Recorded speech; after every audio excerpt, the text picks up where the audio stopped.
Aniya na ang mga dagkong balita sa Balitang Bisda karong Biyernes. Dugang 7 ngadto sa 15 pesos sa kada litro sa presyo sa produktong petrolyo ipatuman sunod simana. Lalaking adik sa online gambling nangilad ug nakakuha og 50,000 pesos nga pondo sa e-wallet sa pharmacy. Duha ka grade 3 pupils nalumos sa irrigation canal sa Ubay, Bohol. O karong init nga panahon, unsay lami ang kanon ug imnon. Kini ang GMA Regional TV, Balitang Bisdak. Mayong hapon, ako si Cecil Kibod Castro. Mga kapuso, adunay nag-atang nga big time price hike sa musunod nga mga semana. Matud kini sa oil industry sources. Subay sa unang tulo ka adlaw nga trading karong semanaha, gibana-bana nga musaka kapin sa 7 pesos ang aumento sa matag litro sa gasolin. Samtang kapin usab sa 15 pesos matag litro ang gibana-banang aumento sa diesel.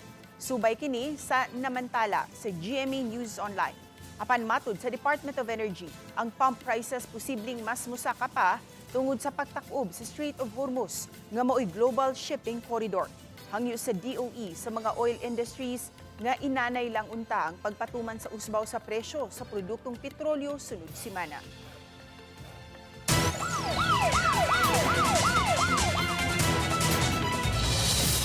Siko pangusa ka 36 anyos nga lalaki human nangilad ug nakakuha og dakong kantidad nga salapi sa usa ka butika sa Barangay Linaw, Talisay City.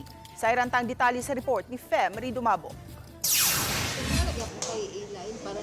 Nagtingkagol na sa prisuhan ng dinakpan nga mao si alias Albert, 36 anyos, nga molupyo sa Barangay Linaw, Talisay City. Samtang ang 46 anyos nga biktimang si alias Maria ang tigbantay sa butika, maoy misang-at og reklamo batok sa dinakpan. Sa investigasyon sa Talisay City Police, nasuta nga nagpa-cash in og 50 pesos ang suspect. Tungod kay kailaman og suki na ang suspect ug ang tindira, nisalig ra ang tindira sa suspetsado. Nagpa-cash in ang suspect sa ang online gambling gamit ang QR code. Nga matud pa niya 50 pesos lang ang kantidad nga gi-generate niya diha sa QR code. Nahitabo kini niadtong Miyerkules sa buntag.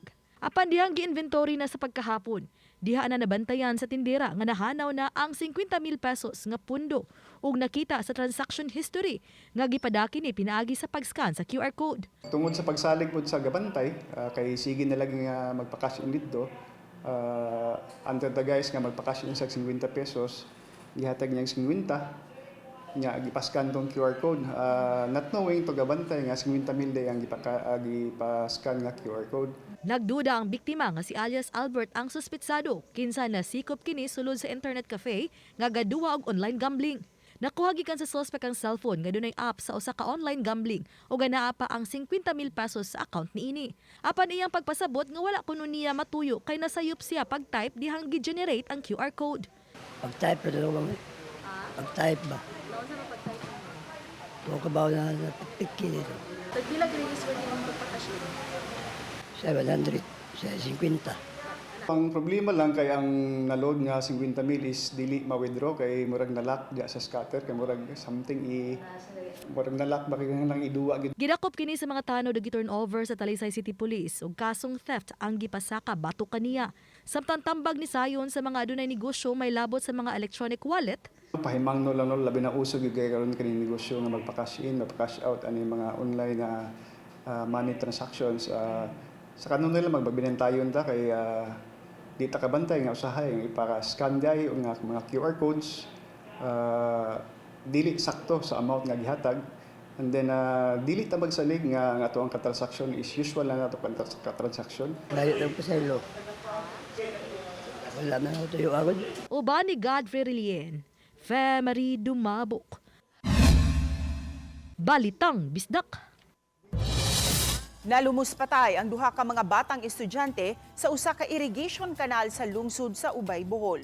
Puros taga Barangay Governor Boyles ang duha ka mga biktima diin nahimutang ang irrigation canal. Nahitabo ang insidente netong Martes sa buntag.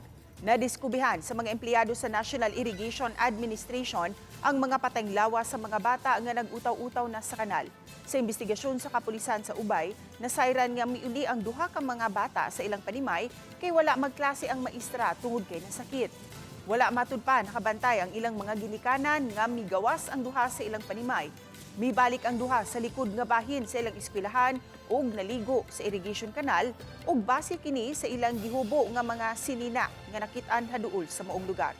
Matud sa Municipal Health Office, pagkalumos ang namatyan sa duha ka mga bata. Tungod sa insidente, subling ni pahimangno ang otoridad sa mga ginikanan nga bantayan ang ilang mga anak ilabi na kun anaa sila nagpuyo sa lugar nga adunay mga irrigation canal ug sapa.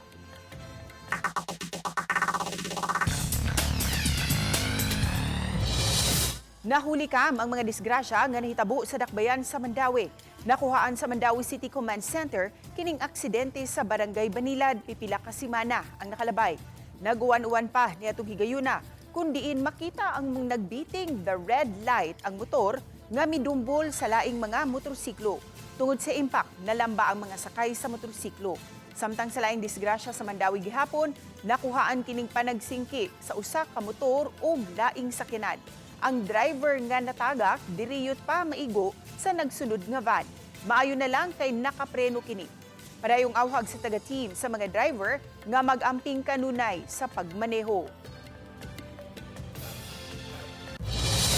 Nakitaan ang kapin sa 5 million pesos nga kantidad sa smuggled cigarette sa baybayon sa Sitio Kutkot, Barangay Bungalunan, Basay, Negros Oriental.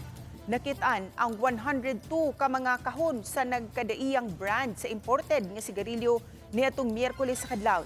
Matod sa kapulisan, walay marka sa health warning ang maong mga sigarilyo nga kalapasan sa Customs Modernization and Traffic Act. Na-recover kini sa hinusang puwersa sa otoridad nga nakigtambayayong sa BIR sa Negros Oriental. Gawas sa pag-ila sa tingiya, lakip sa giimbestigahan kung giabandonar o gitaguan ang mga smuggled cigarette. Sa pagkakaroon, ang maong mga sigarilyo gi-safekeep una sa Basay Police. Kini ang GMA Regional TV, Balitang Bisdak.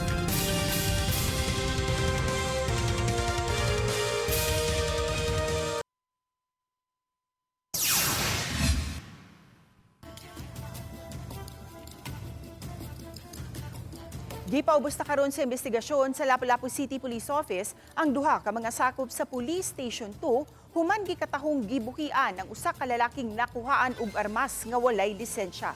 Ang dugang detalye niini sa live report ni Luan May Rondina. May Ses epektibo kagahapon March 5, girelibuhan na ang duha ka mga personnel sa Police Station 2 sa Lapu-Lapu City Police ug gibutang una sila sa Police Holding and Accounting Unit samtang nagpadayon pa ang investigasyon. Mo-check-in unta sa usa sa mga hotel sa Mactan niadtong Martes sa alas 10:30 sa buntag kining usa ka lalaki. Apan pagsulod siyang dang bag sa X-ray machine sa hotel, nakita nga may da kining armas. Hinungdan nga nagpatabang sa mga sakop sa Police Station 2 ang mga security guards sa hotel aron mahiling ang bag sa naaswing guest.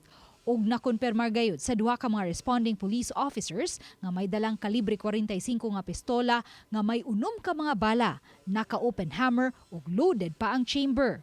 Ang naaswing lalaki gikatahong way dalang lisensya sa armas ug permit to carry. Nagpailalang kining usa ka sports shooter.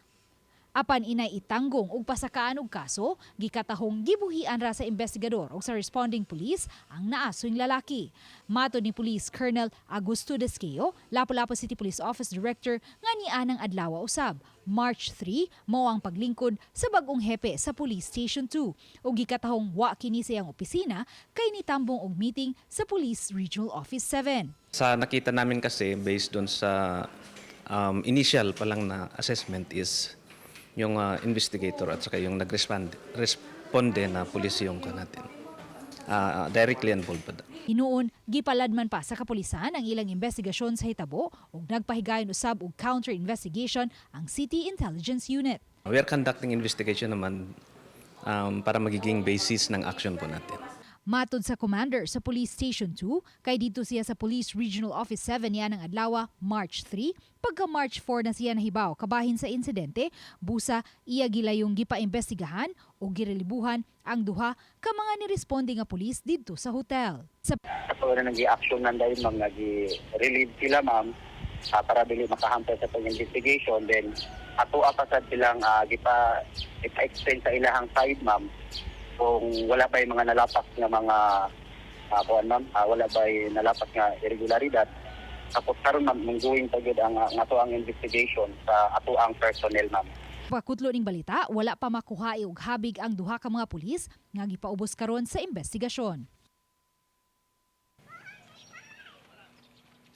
Ses, bisan kung nabuhian na ang maong lalaki, gitinguha karon sa Lapu-Lapu City Police ang pagpasaka gihapon og kaso batok sa maong lalaki nunod sa pagdala niini og armas nga walay mga dokumento. Apan ipaagi na lang kini sa regular filing. Ses? Dagang salamat, Luan May Rondina. Nalumos patay ang usa ka 13 anyos nga bata human kini maligo sa kadagatan haduol sa viaduct sa Dakbayan sa Sugbo. Ang detalye sa report ni Alan Domingo. Dili madawat ni Fe Mabini ang ginangatan siyang pinanggang apo nga sa sulod sa lungon na lang niya kini masudong sa dili pa hingpit itunod sa katapusang pahuwayan. Si Sian, 13 anyos, taga Barangay Careta, nakabsan sa kinabuhi human malumos samtang naligo sa kadagatan haduol sa viaduct sa Dakbayan sa Sugbo. Matod sa apuhan nga tinun-an ang iyahang apos sa pampublikong tungahan sa Barangay Mabolo, dinasayran niya nga nisibat sa klase kauban ang higala nini ug niadto di ay sa dagat kay nangaligo. Dili matod pa kahibaw mo langoy ang bata, maong gituhan sa ang apuhan nga mao kinahinungdan sa pagkalumos sa iyang apo. Nang cutting sila dayon ang kaning akong apo nanugon sa classmate niya nga ingnan lang si ma'am nga muuli ko kay sakit akong tiyan. Oh, anya unsa bang uli wa man mo abot pagka alas 3. Alas 3 pasado wala mo abot. Mao na nga alas 4 balita na nga wa na di ay. Nasayran sa apuhan nga igo na lang nakitaan sa mga kauban nini ang bata nga nagpanik nga hapit na maunlod o gisuwayan pagtabang apan napakyas ang iyang kauban. Miresponde ang mga rescuers sa CCDRRMO o gidala sa tambalanan ng bata apan gibawian kini sa iyang kinabuhi. Grade 8 student si Sian og nagtubo sa iyang apuhan tungod kay buwag na ang mga ginikanan ug aduna nay malaglahing pamilya. Hugas ko plato ba? Anya, uma naghugas nya akong butang dayon. Pag-alsa nako, nahulog man ang baso nga naigunitanan bildo. Nahulog. Mo na toy akong kuan. Hingingon pa ko nga kanang maayok ngay kay naara sa baso ang disgrasya.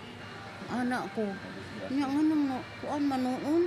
Matod sa apuhan nga wa na mablatter sa kapulisan ang nahitabo sa iyang apo ni adtong udto sa Martes, Marso 3. Kauban si Clover Lumayag, ako si Alan Domingo. Balitang Bisdak. Nunot sa nagpadayong gubat karon sa Middle East, mitataw ang Philippine Air Force. Nga gipanag-iya sa Pilipinas ang mga Enhanced Defense Cooperation Agreement kung EDCA sites nga naasulod sa jurisdiksyon sa nasud ug mahinungdanon kini nga component sa military bases sa Philippine Air Force. Sa official statement nga gipadala sa Philippine Air Force sa Regional TV Balitang Bisdak, gihimugatan niini nga ang mga naasoyng EDCA sites wala gipanag-iya sa mga langyaw.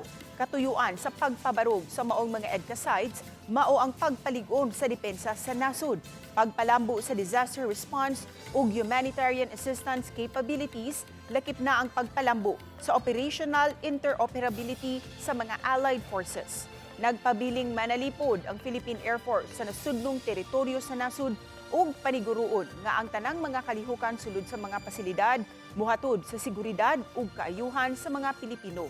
Adunay siyam ka mga EDCA sites ang Pilipinas. Naglakip kini sa Basa Air Base sa Pampanga, Fort Magsaysay sa Nueva Ecija, Lumbia Air Base sa Cagayan de Oro, Antonio Bautista Air Base sa Palawan, Mactan Benito Ebuen Air Base sa Lapu-Lapu City, Naval Base Camilo Osayas sa Santa Ana, Cagayan, Camp Melchor de la Cruz sa Isabela, Lalo Airport sa Cagayan ug Balabac Island sa Palawan. Sikop ang duha ka mga lalaki sa mga barangay tanod sa barangay Lagtang, Talisay City human gireklamo nga nagsige og bahas-bahas at ubangan sa usa ka motor shop. Ni ang report ni Fe Marie Dumabo. Nasikop kining duha ka mga lalaki human sila nakuhaan og armas sa barangay Lagtang, Talisay City. Gila ang mga dinakpan nga sila si alias Junrey, 22 anyos, ug si alias Mirbin, 21 anyos, nga pulos taga sitio Tabok Sapa, barangay Haklupan sa Talisay City. Una sila gireklamo sa mekaniko sa truck nga gabas-bahas kini sa ilang motor shop. Gingong bag-o lang nakawatan og baterya ang ilang motor shop. Gihangyo sa reklamante ang duha ka lalaki nga mobiya sa lugar. Apan ang duha ang matud pa nagmagahi o nakiglalis pa si mekaniko. Gumika niini nagpakitabang ang reklamante sa barangay Tanod sa Lagtang. Apan bisan pa niini inay mo biyag. Gingong mibunot na noon si alias Junrey. Sa gitak iniyang armas, hinungdan nga gilayog kini sa mga tanod. Nasakmit ang 45 nga pistola nga may duha ka mga bala gikan sa suspek. Gisikop usabang kauban sa suspek. Gisubay karon ang background sa duha. Samtang tukmang kaso ang gipasaka na batok kanila. Accordingly ko nanay mga insidente nga kining nawalaan siya mga gamit dito sa iyang shop. Iyang gibadlong tong duha dito. But then murag nagkalali sila. Nitawag og tanod nagpakitabang.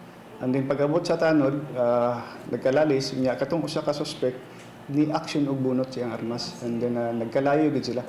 Apil tong ikaduhang suspect. Nakita sa Talisay City Police ang dakong tabang sa mga barangay tanod sa tanang mga barangay sa Talisay City nga nagsilbing mga first responder. Apan pahimangno sa kapulisan nga angayang unahon sa mga tanod ang ilang kaluwasan. Subay niini ipalawom ang mga tanod sa refresher course aron mapahinumduman sa saktong pagpatuman sa balaod ug masiguro usab ang kaluwasan. Matag higayon nga moresponde sila og mga alarma. Una nang napaubo sa seminar ang mga force multiplier sa Talisay City Police nga nadestino sa naglain-laing barangay sa Dakbayan. Napaubo sila sa mga training sama sa saktong paagi sa pagsikop, drug awareness, arresting techniques og basic defense tactics og practical drills ug uban pa. The act of the kuan atong barangay tanod during that time makayenta commendable, at the same time ring hazardous, no. Although we want the tanod to be really proactive as much as possible, let us also consider all the time atong safety, no, especially kining armed ang katong mga suspects. Obani Godfrey Relien, Femari Dumabuk. Balitang Bisdak. Nadakpan ang dugang mga unit sa nagpadayong operasyon batok sa mga electric bikes kung e-bikes sa Mandawi. Gihingusgan sa Traffic Enforcement Agency ang pagpanakop. Kay matud pa pasabot kini nga seryoso ang syudad sa pagsumpo sa ilang pagpadagan sa mga major roads o highways. Karong simanaha lang sa ilang operasyon, moabot sa 5 ka mga e-bikes ang na-impound sa Tagatin. Mga wala kini registration ug ang ubang drivers wala pay lisensya. Maong naghingusog ang team sa pagpanako. Ato magining gihingusgan, especially jud kaning mga managan gid og highway og kay karon man gud doon nami mga gipang mga areas ba nga gipang identify nga restricted gid og mga e-bikes.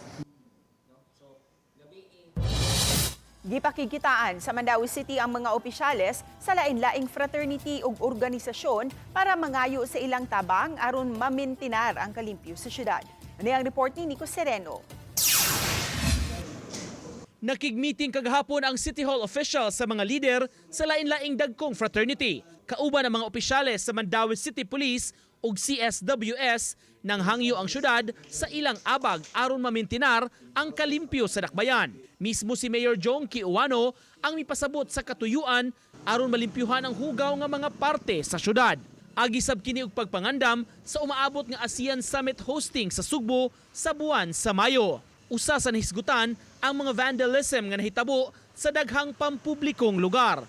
Giklaro sa City Hall wala man gitumbok ang maong mga grupo nga nagpaluyo niini. Apan nangayo ang syudad sa abag nila sama pananglit pagpahinumdom sa ilang mga miyembro. Ato dire work closely with the community, kato atong mga gipang patawag para ma-minimize lang ni siya ba, especially sa atong main roads na asa moagi sa datong mga bisita. Usa sa nasabutan sa meeting nga dunay common nga graffiti wall ibutang sa Dakbayan para sa mga mahilig niini. We need their cooperation kay ato maning syudad, and then before we clean up aning mga gipang bandal sa kaning mga mostly sa main roads nga itag cooperation sa atong mga frats, sa atong mga gangs niya. And then maghimo lang tag katong sa itong wall atong himo graffiti wall kung ganahan sila dito magkuan adto na lang sila mag spray paint. Kahinumduman sa City Council, nag-ung-ung sabang amendment sa City Ordinance kabahin sa anti-vandalism. Pahingusgan kini aron masiguro ang compliance sa mga tao ug pagukod sa mga responsable. Uban ni Godfrey Relien, Nico Sereno, Balitang Bisdak. Nagtinguha ang Lapu-Lapu City Police nga mangayo og augmentation gikan sa Negros Island Region. Police Regional Office Region 6 ug Region 8 isip dugang pwersa alang sa umaabot nga ASEAN Summit karong May 8. Mato ni Police Colonel Augusto Desqueo, City Director sa Lapu-Lapu City Police Office, nga doble sa gidaghanon sa mga police personnel nga gideploy atol sa ASEAN Tourism Forum ni atong milabayng Enero ang ilang gikinahanglan. Tungod kay mga heads of state na mismo ang mutambong sa maong kalihukan. Kaganihan, nagpahigayon na usab og coordination meeting ang nagkadayang opisina sa Lapu-Lapu City Government uban ang Lapu-Lapu City Police alang sa mga gikinahanglang andamon sa naasoyng dakong kalihukan nga ipahigayon sa dakbayan sa May 7. Magabot na sa Sugbo ang 3,000 ka mga delegado, lakip na international media. Karon pa lang, nakahanay na ang security plan sa Lapu-Lapu City Police. I-present namin yung aming security preparation kung depende sa kanila kung i-approve or hindi. Pero masasabi ko na mas marami ang ating i-deploy ngayon compared to previous yung sa ATF. Kini ang GMA Regional TV, Balitang Bisdak.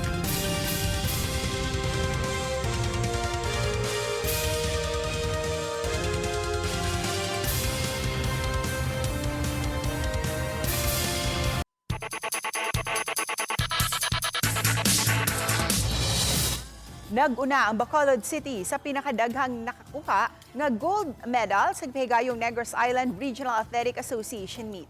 Nagsunod sa gold standing ang probinsya sa Negros Occidental ug ikatulo ang Negros Oriental. Ang week-long sports meet nga gipahigayon sa Bacolod City gitak-upan karong hapon. Sa boxing event, naangkon sa taga-Bayawan City nga si May John Enimido ang gold medal.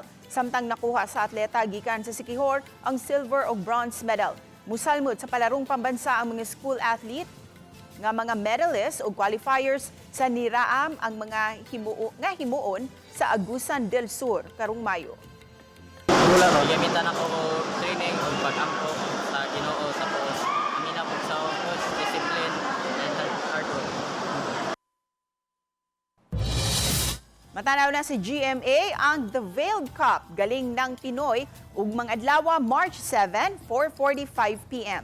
Mga kapuso, atong saksihan ang journey ni Arabel de la Cruz, ilabi na ang iyang pagkadaog sa maong kompetisyon.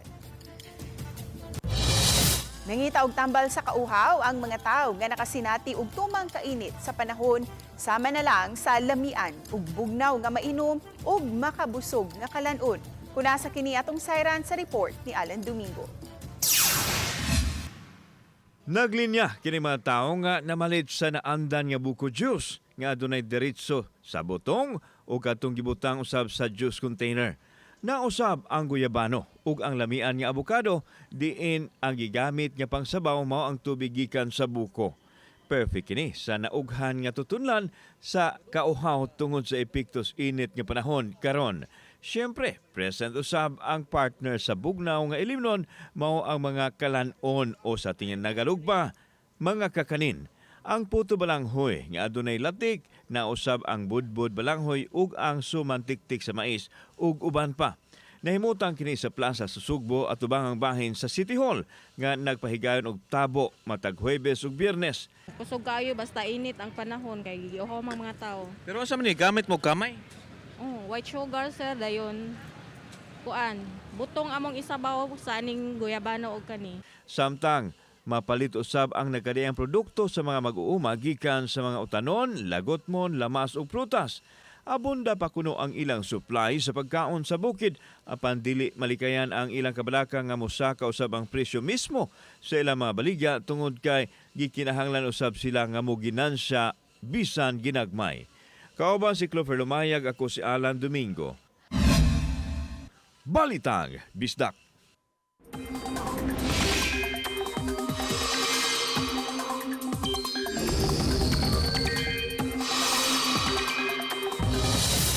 Mga kapuso, nabatiyagan na gayud ang kainit o gaigang sa panahon sa hapitan ng lugar sa nasod. Gawas lang sa extreme northern Luzon nga hangtod karon nabatyagan pa ang kabugnaw sa panahon tungod sa hanging amihan. Samtang kainit sa easterlies nakaapekto sa nagkalain-laing lugar sa nasod. Subay sa rainfall forecast sa Metro Weather, ubos ang kahigayunan nga uwanon ang Eastern ug Central Visayas. Apan ang ngayang mangandam gihapon kung adunay mahitabo nga localized thunderstorms. Posible gihapong uwanon ang ubang lugar sa nasod. Mas ni-level up pa ang inyong pagtanaw sa mga Kapuso programs online. Pinaagi kini si GMA Network mobile app.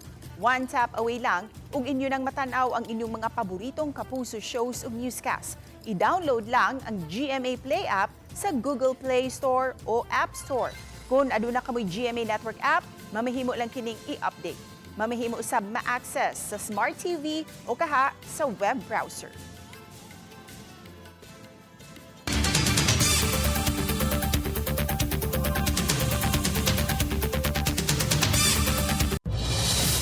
Gipahibaw sa taga-Department of Agriculture Assistant Secretary Arnel de Mesa nga posibleng makadawat og tag 5,000 ka pesos ang mga rehistradong mag-uuma nga nalakip sa database sa ahensya.